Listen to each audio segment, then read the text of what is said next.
Carlos, thanks for joining us. Congratulations on your transition from Formula Renault, where you were very successful, I think 10 wins in 2 years, to Formula 3. Wins already in the wet at Monza in the British Championship and right on the pace in the Euro Championship as well. Yeah, it has been, for the moment, a good start to the season. After a difficult weekend in Oldham Park, finally in Monza, I think the whole team and I did a great job on the rain. So yeah, it's still too soon to judge and to take some conclusions because it's almost the whole championship remaining. So let's take it with calm, continue working on the car that it has a lot of potential to come from compared to last year. So yeah, we still need to work a lot on it. Red Bull do a very good job of putting their young drivers into Formula 3. How was the decision taken in terms of which championship you were going to do? Well, it's not a decision that I can take, to be honest. I'm part of the Red Bull Junior team, so Dr. Marco is taking care about all those decisions. I just go wherever he says. And the tradition of the Red Bull Junior team was to take all the drivers there. So I'm just one more that they think that it is the best learning championship of Formula 3, intermediate between Renault and 3.5. So for me, it's a pleasure to go to that championship. It has great tracks, great level, and of course, a lot of expectation also from you, the press, and everything. So yeah. It's not my decision.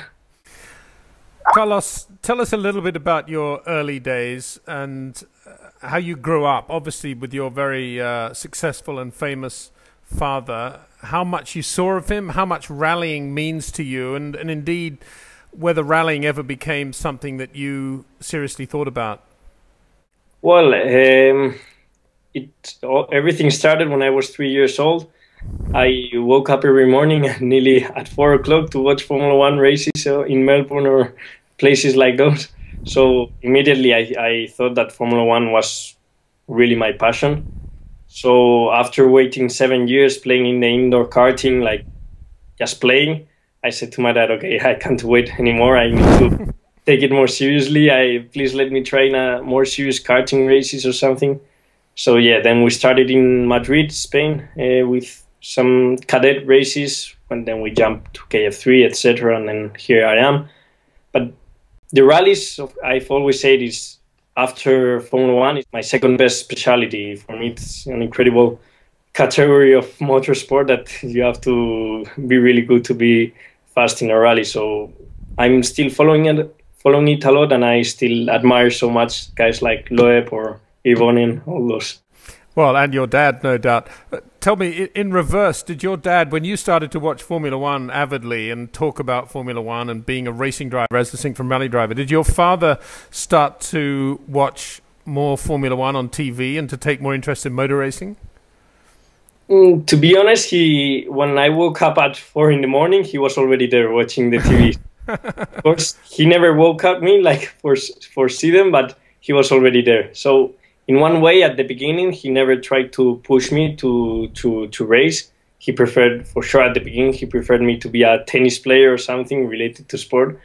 But then when he saw that it was really my passion, he said, okay, let's try and let's go for it. And how much is sport a passion for you? You just mentioned tennis. Are you very good at sport? Were you very good at sport at school? Yes, to be honest, sports has always been in my life. I've been taught that in life, you have to be a sportsman. It's sane and it can keep you healthy. So my father has always put me into tennis classes, football teams, etc. And for me, of course, I've grown up with that pleasure, with practicing every kind of sport, ski, wakeboarding, etc. And yeah, nowadays I'm practicing almost quite a lot of sports, and I'm always every free time I can when I'm not at school, I'm practicing some sports. Carlos, have you sat next to your father on a rally stage? I've sat when I was really little, like 6-7 years old, in a test he was doing in a 5-6K road just to try. and I went white when I finished the stage. It was really.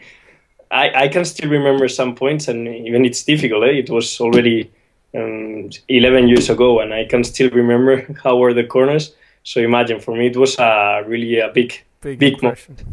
And like 2 years ago, I went on top of the Tuareg in a small stage there in the south of Spain.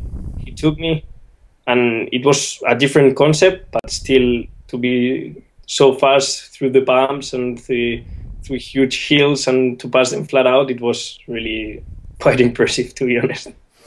And this will be the last question about rallying, but I'm really fascinated by this. In your opinion, do you think that to be a great rally driver is a very different natural talent to be a very, very good Formula One driver? Or do you think it's a question of social upbringing and what you decide to do at an early stage?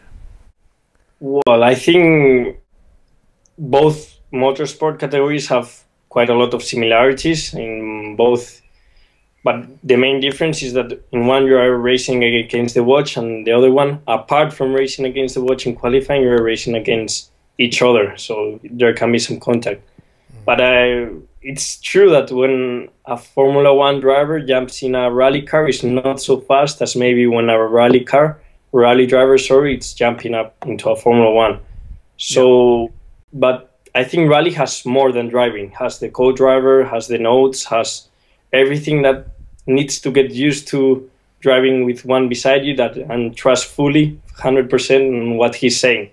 So I think for us, I think it's a bit difficult to go on top of a rally car. Also, there are a lot of different tarmacs, different gravels, different snows, ice, etc. That it's for us it would be, of course, that's difficult and only driving in a dry track for them. Right, Carlos, let's get back to you and to racing. And you mentioned how Red Bull kind of and Dr. Helmut Marko kind of defines what you're going to do. And it's a great opportunity for you to be in Formula 3. A lot of drivers, a lot of teams saying it is the last frontier of cars that you can really adjust and teams can really do some development, which is a great thing. And on top of that, you're doing the British Championship, you've done some Euro rounds. So my next question is actually how many races are you going to do this year? And let's just add up that first of all, because that'll be quite an interesting number, I think. Yeah, for us it was planned firstly to do only the British champ, but after getting to an agreement with my new sponsor Cepsa and with Red Bull, of course, we arrived to a conclusion that maybe for my experience and for my goods, it's better to do both championships. The two championships have the same level, to be honest. Same car, same regulations, just maybe different tracks. And for me, I still think that I'm a really lucky guy that I'm part of the Red Bull Junior team and I can do so many races because I grew up a lot, of course. But it will be also a really hard year. For example, after Po, I'm going directly to Brands Hatch, and then I only have 1 week to study, and then go again to, I think the next race is Red Bull Ring or something like that. So it's going to be really difficult to change my chip from one championship to another, from one tire to another, from Coopers to Hancocks. It's going to be a tough year for me, but for sure a really productive one. Well, the switch from tyres is another fascinating subject. Can you briefly describe the difference in characteristic between the Coopers and the Hancocks? Yeah, from my point of view, the slick tire, to say it like that, it's really similar. We didn't find any main difference between the tires. Maybe the Hancocks, it's a bit more pointy when you're entering the corner. While the Coopers, you maybe need a little bit more of steering lock. And the rain tires, to be honest, the Hancocks really surprised us. They are really, really good tires. They have really a lot of amount of grip. It's like driving in the dry. That for us, it's really surprised, no? Because we thought that already the Cooper tires were really good because it's an English tire for English weather. So to drive the Hancocks was really impressive. And yeah, that's the main difference. Carlos, tell us a little bit more about the balancing act of still going to school and being an international Formula 3 driver. Well, let's say it's my last year of school. It's my last month of school. Here in Spain, you finish school at 18, in June of 18 years old. Mm-hmm. And for the moment, I haven't repeated any course. Since I'm 13 and I'm racing KF3, I've managed to pass everything. It's true that the school is giving me some help and changing me dates of exams, and it's helping. But to be honest, I think I'm in disadvantage compared to other drivers, because when I'm back home, instead of training, I have to study like maybe 4, 5, 6 hours per day to finish my school. So maybe I'm up until 3 or 4 in the morning every Monday or Tuesday after a race to study. But I know it's only my last month. It's my last month of pure effort to handle with, and I'm finishing, and I know that I will be really relieved when I finish it. Every time that I'm in Madrid, I'm going to school 7, 8 hours per day, apart from the studying hours. So it's I'm like a normal guy in Spain that goes every day to school. Just when I'm away, I'm not at school. So it's difficult. It's true, it's difficult. But with the help of the school and well, I have also a tutor at home that can help me a couple of hours per day after school. It's possible, but it's really a large amount of effort. It must be amazing for your buddies at school when they're talking about to their buddies and saying, "Oh yeah, Carlos, he's racing the Formula 3 event coming up next weekend. We should go and watch him down in the pub."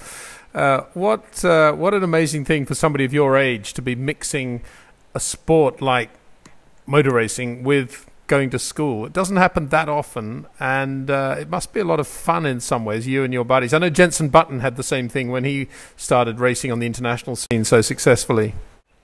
Yeah, it's obviously you're quite special at school. I always had a really good relationship, like with my friends. I always talk to them about racing and all that stuff, and sometimes they are coming with me to a race. I take them.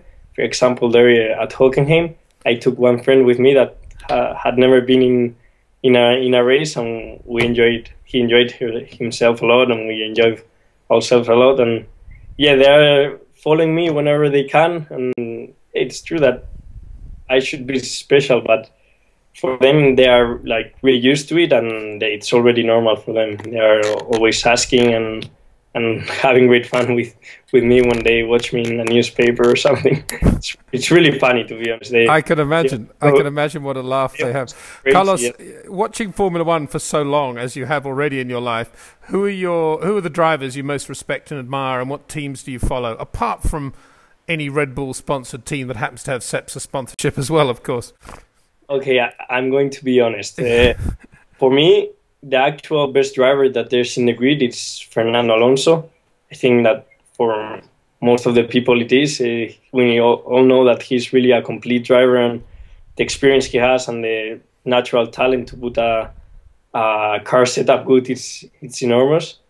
But in another part, in the other hand, my dream career is the one that Sebastian Vettel has done. He did exactly more or less the same steps that I'm doing. He did everything perfect in the right moment with the perfect job. And my dream is to do it like he did, to one day be at the top in World Series, one day jump to Toro Rosso and succeed, and one day Red Bull say, okay, come to our team and win for us some races. And he win, and he does it 2 times. So imagine, for me, Vettel is my model to follow.